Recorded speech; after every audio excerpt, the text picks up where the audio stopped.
महाभारत का युद्ध जब खत्म हो गया था, तब भीष्म पितामह शैया पर सोए हुए थे और वो सूर्य के उत्तरायण होने का इंतजार कर रहे थे। और जब तक सूर्य उत्तरायण होता, तब तक युधिष्ठिर भीष्म पितामह से जाकर मिलते थे और अनेक चीजों पे उनसे सलाह लेते थे। इसी प्रक्रिया में जब युधिष्ठिर भीष्म पितामह के पास गए, तो एक बार उनके मन में विषाद घिरा हुआ था।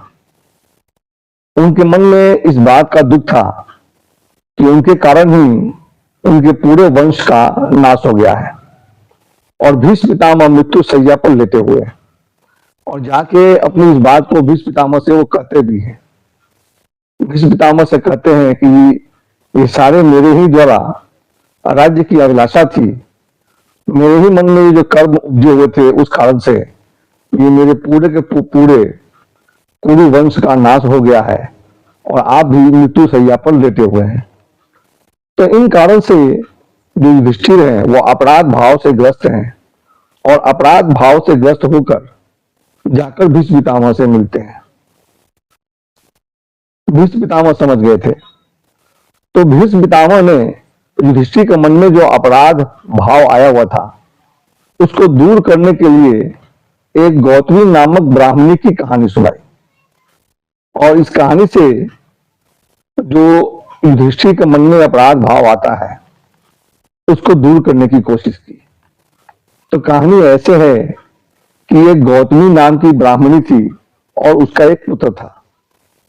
तो उसका पुत्र था, बाहर जंगल में खेलने गया था, घूमने गया था, तो उसी जंगल में एक सर्प ने उसे डस दिया और डसने के कारण उसके पुत्र की मृत्यु हो गई। उधर दूर से एक शिकारी था, उसका नाम था अर्जुनक। तो अर्जुनक नाम के शिकारी ने उस सर्प को देख लिया और उसने उस सर्प को पकड़ लिया और फिर सर्प को लेकर वो गौतमी नामक उस ब्राह्मणी के पास आया और गौतमी ब्राह्मणी से पूछा कि इसके साथ क्या किया जाए। यही है जिसने तुम्हारे पुत्र की हत्या की है। इसी कारण से ये जो आपका पुत्र है, ये मृत्यु को प्राप्त हुआ है और ये सर्प है, यदि ये जीवित रहा तो न जाने कितने अनगिनत इस तरह के कार्य करेगा। गौतमी जो ब्राह्मणी है वो प्रज्ञावान दिखाई पड़ती है और गौतमी ब्राह्मणी है, शिकारी के व्याध के इस बात का समर्थन नहीं करती। वो कहती है कि चलो मान भी लिया कि इस सर्प के कारण मेरे पुत्र की मृत्यु हुई है, तो यदि हम इस सर्प को मार देते हैं तो क्या इससे मेरा पुत्र जिंदा हो जाएगा, जीवित हो जाएगा? और यदि मेरा पुत्र जीवित नहीं हो सकता तो इस सर्प को मारने से फायदा क्या? इस बात पर शिकारी कहता है, लेकिन इस सर्प को जिंदा छोड़ देने से आपका पुत्र भले ही जीवित हो या जीवित ना हो, लेकिन ये सर्प अपनी नियति के कारण, अपनी प्रकृति के कारण भविष्य में बहुत सारे लोगों को मारेगा। कम से कम उनकी तो मृत्यु हो जाएगी, वो तो बच जाएंगे। और इस तरह से वो फिर से सर्प को मारने के लिए प्रेरित करता है। लेकिन जो ब्राह्मणी है, जो गौतमी नाम की ब्राह्मणी थी, वो इसका समर्थन नहीं करती और दोनों के बीच वार्तालाप चल ही रहा है। इसी बीच में वो सर्प है, वो सर्प जब देखता है बहुत जकड़ा हुआ था, अर्जुनक नाम के व्याध के हाथों में, किसी तरह से अपने आप को छुड़ा कर कहता है कि देखिए, ऐसा नहीं है कि आपके पुत्र से मेरा कोई वैर था, ये जानबूझ के मैंने उसका वध किया है। मैं तो मृत्यु के कारण मैंने ऐसा किया है। ये प्रेरणा मुझे मृत्यु ने ही प्रदान की थी। बिना प्रेरणा के मैं किसी का वध नहीं करता, किसी को मैं डसता नहीं। ये तो मृत्यु थी जिसने मुझे मोटिवेट किया। जिस तरह से एक कुम्हार है, जब वो बनाता है किसी भी मिट्टी के बर्तन को, तो उसके लिए चाक चाहिए होता है, मिट्टी चाहिए होता है और चलाने वाला चाहिए होता है। तो सर्प कहा ऐसे दिखाई तो ये पड़ता है कि मैंने डसा है, लेकिन वास्तविक कारण देखा जाए तो इसका जो मोटिवेटिंग फैक्टर है वो मृत्यु है। और मृत्यु के कारण ही ये जो आपका पुत्र है उसको मैंने डसा। ये बात सुनकर वहां पे जो मृत्यु का गॉड है वो भी आ जाता है और मृत्यु अपने आप को डिफेंड करता है। मृत्यु कहता है कि इसमें मेरा कोई रोल नहीं है, क्योंकि इस सृष्टि में जिसको भी आना है उसको एक दिन चले जाना है और हम अपना फंक्शन कर रहे हैं। जिस तरह से ग्रीष्म ऋतु आती है, वर्षा आती है, बरसात आती है, समय के हिसाब से चले जाना होता है। इसी तरह से इस प्रकृति में हर एक का अपना अपना अपनी अपनी रिस्पॉन्सिबिलिटी निर्धारित है और मेरी भी अपनी रिस्पॉन्सिबिलिटी है।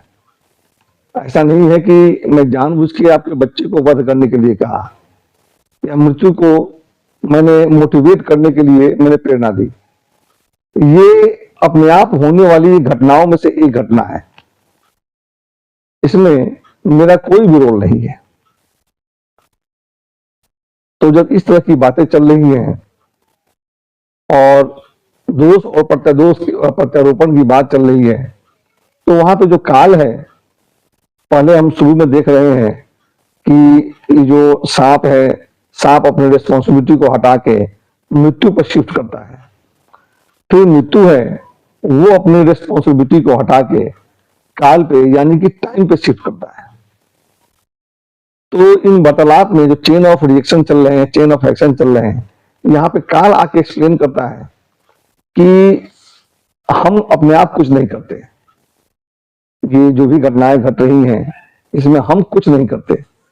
ये यहाँ पे जो सृष्टि के नियम है ये अपने आप में बने हुए हैं। कोई एक्शन है, एक्शन ही उसके प्रतिफल के लिए रिस्पॉन्सिबल है। तो मैं इसमें कुछ नहीं करता।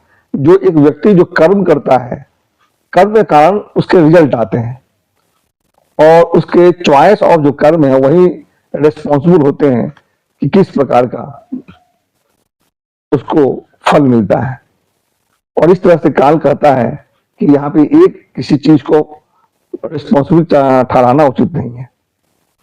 उसने बताया कि जो ये शिशु है, शिशु का जो ये एक्ट है कि वह जंगल में जाता है, घने जंगल में जाता है और सेल्फ डिफेंस का कोई मैकेनिज्म नहीं है उसके पास, तो ये एक्ट ही उसको, इस एक्ट से ही उसने सर्प को ये प्रेरणा दी कि सर्प उसको डसे। उसका ये जो एक्शन है मृत्यु की तरफ ले गया। तो ये जो कर्म है, एक व्यक्ति के द्वारा जो कर्म चुना जाता है वही सबसे प्राइम है। तो इन बातों को सुनकर जो याद है उसको भी समझ में आ गया कि यदि कोई भी कर्म हो रहा है, कोई भी घटना घटी है, तो उस घटना के लिए किसी एक व्यक्ति विशेष, जानवर, जीव, उसको रिस्पॉन्सिबल ठहराना ठीक नहीं है। हर एक घटना है एक्शन के अनुसार घटती है। तो हमने देखा इस तरह से भीष्म पितामह ने समझाया कि तुम जो ये अपराध भाव लिए हुए हो कि तुम्हारे कारण, तुम्हारे डिजायर के कारण ऐसा हुआ है, ऐसी बात नहीं है। क्योंकि ये जो घटना घटी है वह किसी एक व्यक्ति के कारण नहीं घटी है। दुर्योधन मृत्यु को प्राप्त हुआ है तो उसमें उसका अपना कर्म है, उसका चॉइस है, उसने जो भी चॉइस किए उसके हिसाब से उसको फल मिला। तो इस कारण से तुम्हारा अपने आप को दोष देना उचित नहीं है। तो इस कहानी से इस प्रकार जो युधिष्ठिर हैं उनके मन में जो अपराध भाव है इस कहानी को सुन के खत्म हो जाता है और हमें ये दिखाई पड़ता, हमें भी ये दिखाई पड़ता है और हमें ये समझना चाहिए। कुछ लोग कहते हैं कि मैं अच्छा हूं तो बुरा क्यों होता है, ऐसी बात नहीं है। एक्शन है, आपके एक्शन के हिसाब से घटनाएं घटती हैं। समय गलत नहीं होता या समय सही नहीं होता, ये आपका चॉइस ऑफ डीड है, चॉइस ऑफ एक्शन है, उसी के आधार पर आपकी सारी घटनाएं घटती है।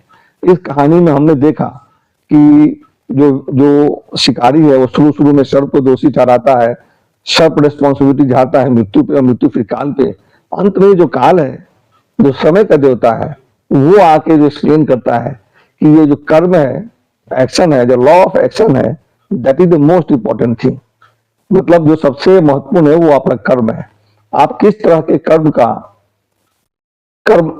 चुनते हैं, इससे आपके साथ क्या घटना घटेगी या घटती है, ये सारी निर्धारित होती है। तो समय को दोष देना या अपने आसपास के दूसरे लोगों को, सराउंडिंग को दोष देना उचित नहीं है। हमारे हाथ में केवल कर्म है, किस तरह के कर्म का हम निर्णय करें और इसी कर्म के चॉइस से हमारी नीति निर्धारित होती है। तो सबसे महत्वपूर्ण कर्म है, न कि काल, न कि मृत्यु, और न कि कोई भी आसपास की घटना है।